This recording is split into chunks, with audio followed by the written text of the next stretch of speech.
Back to the channel. I'm Jason. And I'm TC. If you've been watching any of our stuff, you know what? Before we get to that, please like and subscribe. There's a rumor that it helps Yeah. grow the channel, but we don't know because YouTube does things that we really don't understand.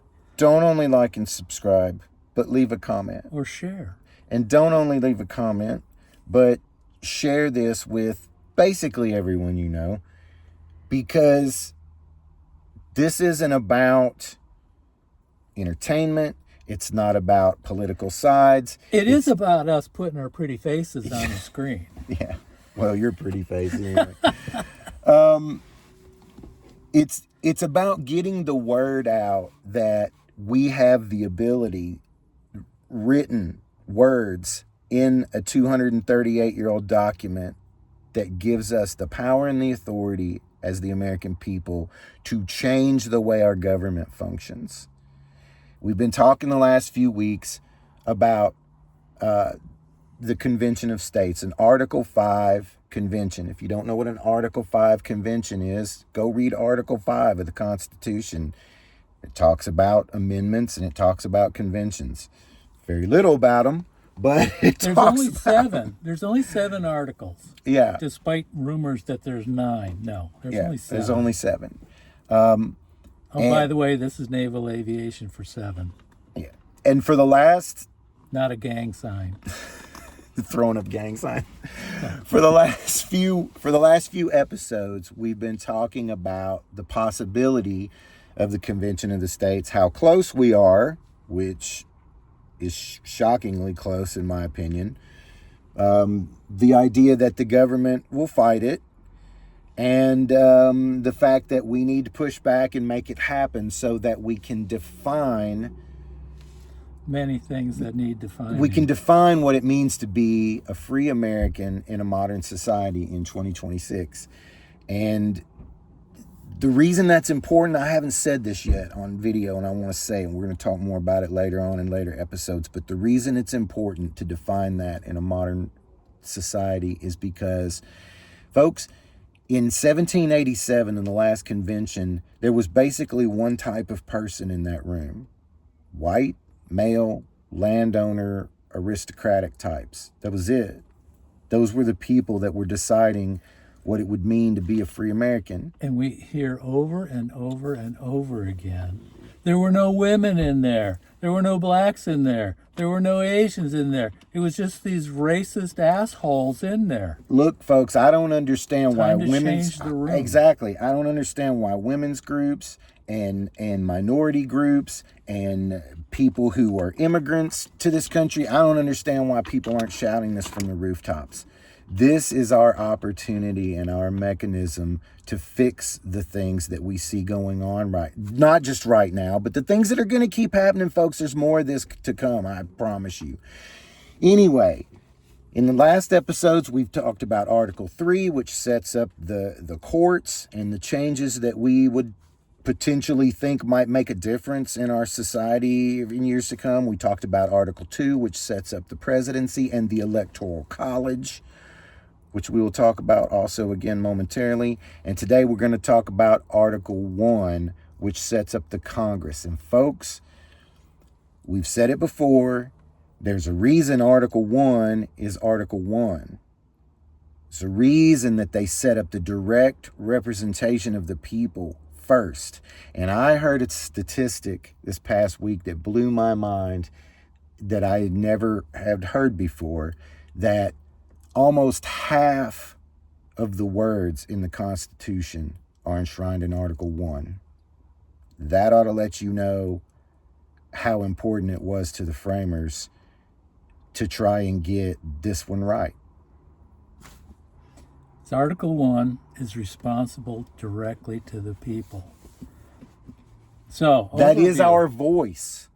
Article 1 is our, aside from our ability to redress the government and protest, the people that we hire and fire to fulfill Article 1 is our direct voice into our government. Go ahead.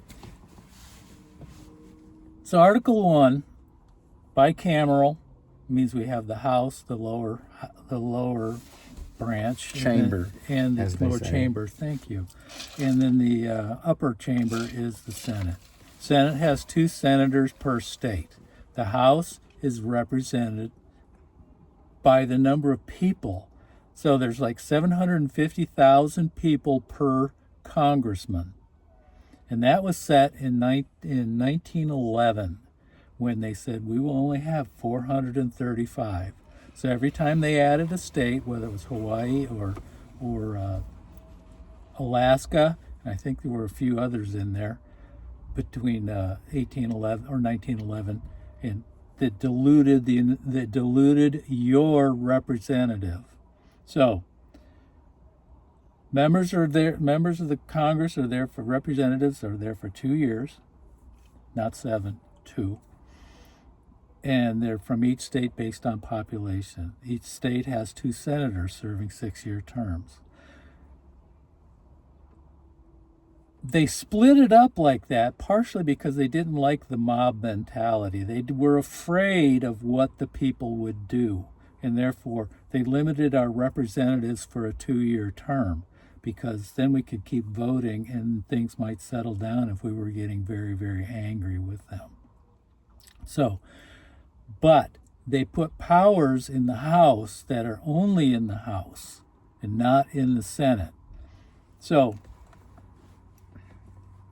the powers in the House include they are the only ones that can regulate taxes.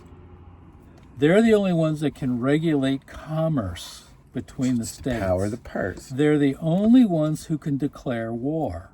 Again, 2-year term, they are responsible to us. So they are supposed to be coming back to us and being able to explain what the hell they were doing. And if we don't like it, we can always boot them. Every 2 years, potentially. So, commerce, levy taxes. The president can't levy any taxes. This tariff stuff that's going on, that is not a part of his authority. Authority, thank you.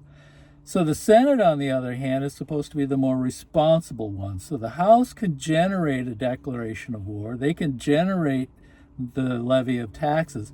But then it has to go to the Senate, and the Senate can sit there and go, yes or no. Same thing with war. And so here we go with this regulating commerce.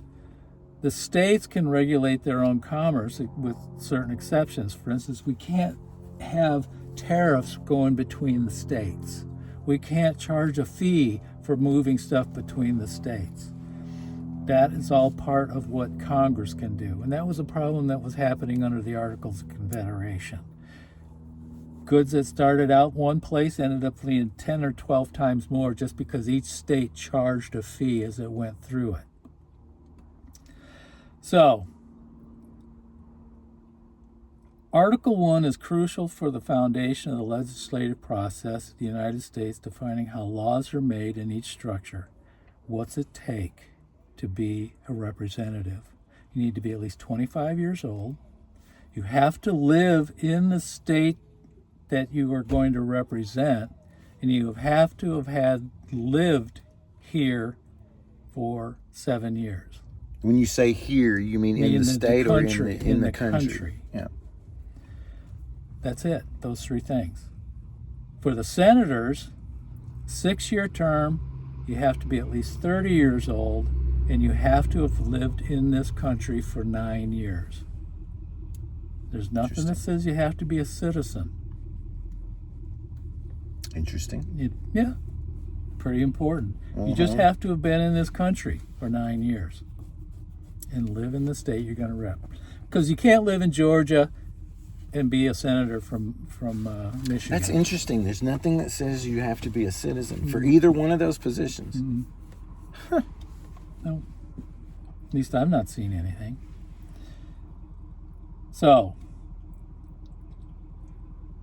here's one of my beefs. It's the number of representatives per person. Roughly 750,000 right now. There's no way that your representative can take into account all the people, no matter how much you try, no matter how much you bitch at them.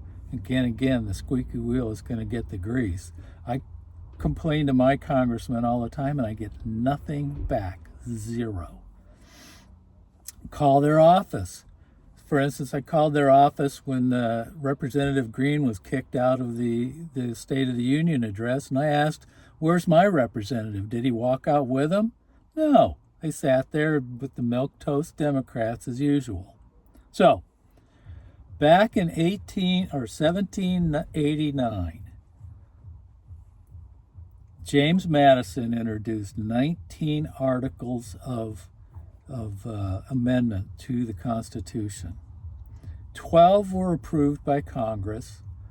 10 of those 12 were approved by the states. There's still 2 sitting out there in the states that just have not yet been approved. One of those is called the Apportionment Amendment, or the Congressional Apportionment Amendment. It was trying to determine the number of people that a representative would, the ratio between represented and the representative. Keep it diluted. So initially it was every 30,000 people would be represented by one guy. And then as that population grew and it got to 50,000, then they would split and get another representative. So a representative by this amendment should have had 50,000 people, and that was the max. So right now, if we had that amendment, we'd have over 6,600 representatives. Okay.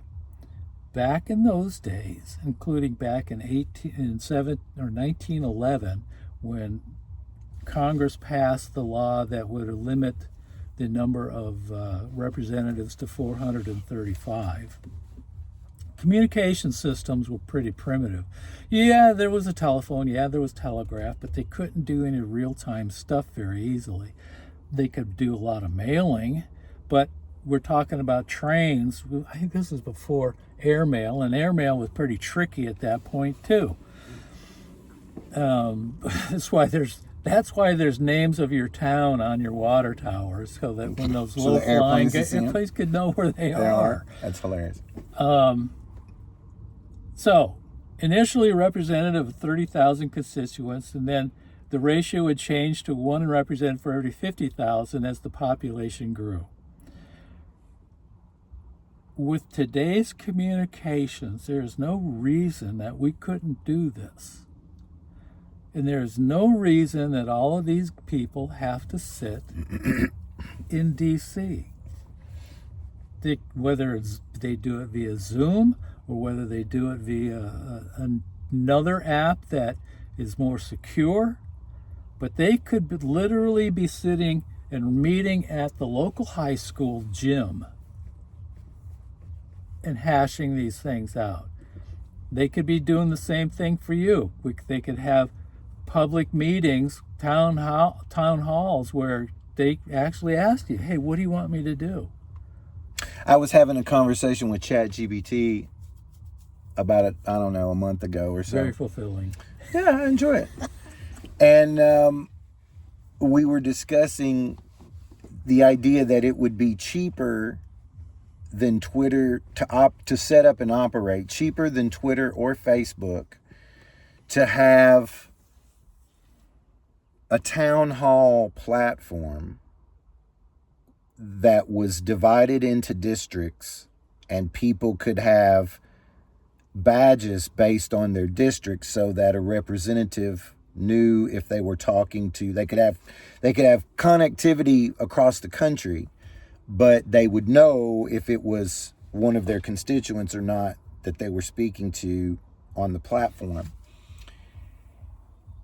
So I go a little bit in the different direction with respect to modern technology, that because of modern technology, it should make it easier for one person to represent more people and stay in contact with those people, and not, with the modern technology that's coming, they should need like less assistants and less, staff members and all of that stuff.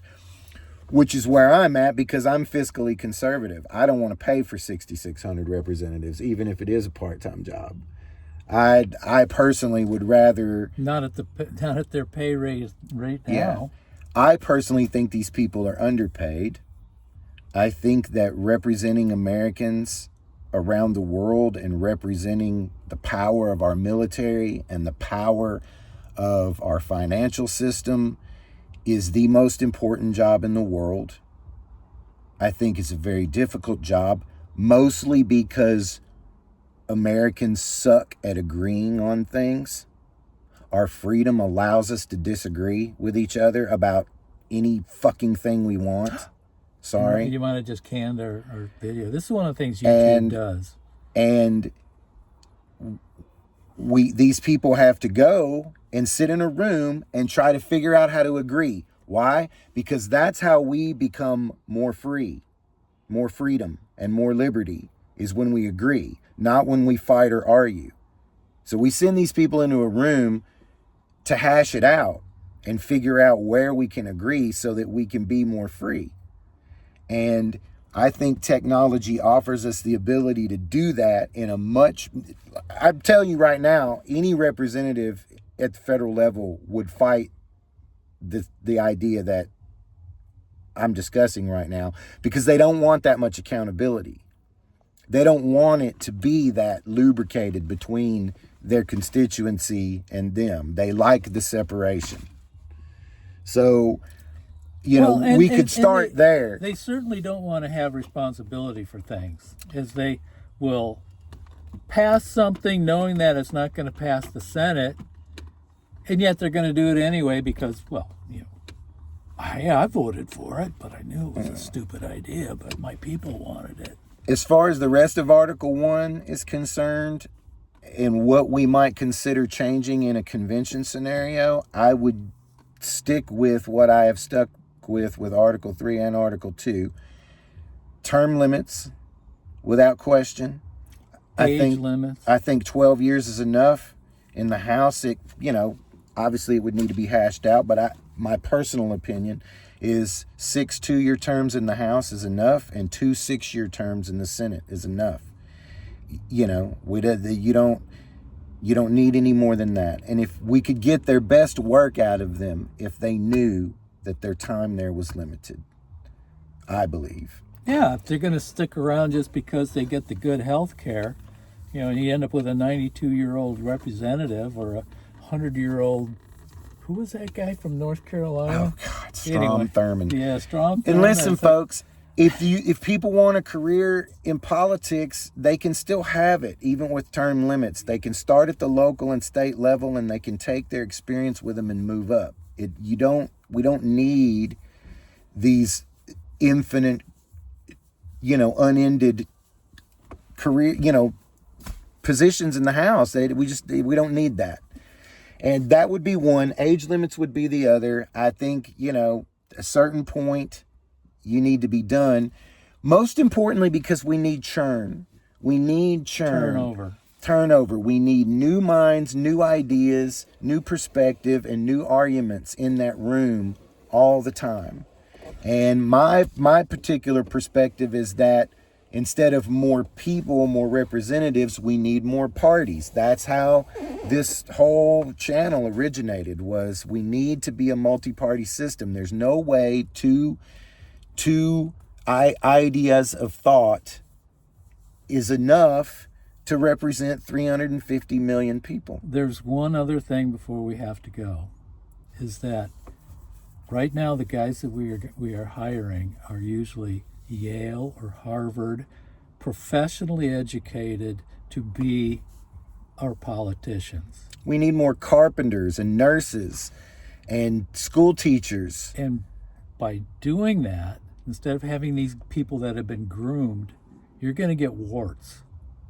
Now, whether or not it's Graham Plattner in Maine who showed up with something that people, there was somebody in Texas, the same thing, and you can look at, I think it's Kat Abou-Ghazala. People are looking at her and go, well, you're just an influencer. Well, what do they say about AOC? Well, you're just a bartender, So, If you get real people, you're going to get different types of solution than the professional solution.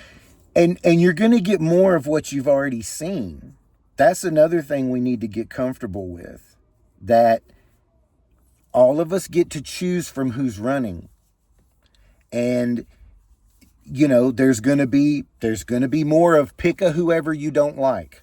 There's going to be more of those. And then there's going to be more of pick somebody who you do like. There's going to be more of those too. But we need more of that, in my opinion.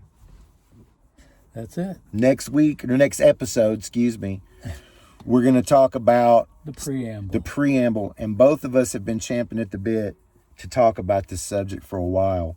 And it's critical to a convention, because if we're going to send people in a room to hash out a modern